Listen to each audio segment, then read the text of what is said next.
नागपुरात विविध संघटनांकडून भारत बंदला पाठिंबा दिला जातोय। एससी-एसटी आरक्षणावर सुप्रीम कोर्टाच्या निर्णयावरून भारत बंदची हाक देण्यात आली आहे। एससी-एसटी आरक्षणामध्ये उपकोटा निश्चित करून वर्गीकरण करण्याला विरोध केला जातोय।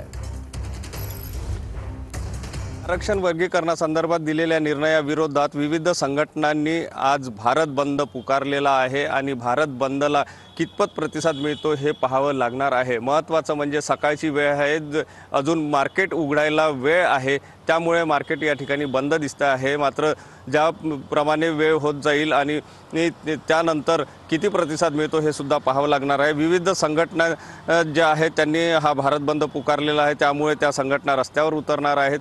एकंदर परिस्थिती जर बघितली तर या आरक्षणाच्या वर्गीकरणाच्या निर्णयाविरोधात आता या सगळ्या ज्या वेगवेगळ्या संघटना आहेत त्या रस्त्यावर उतरलेल्या आहे। मात्र या भारत बंदला कितपत प्रतिसाद मिळतो हे सुद्धा पाहणं तेवढंच महत्त्वाचं ठरणार आहे।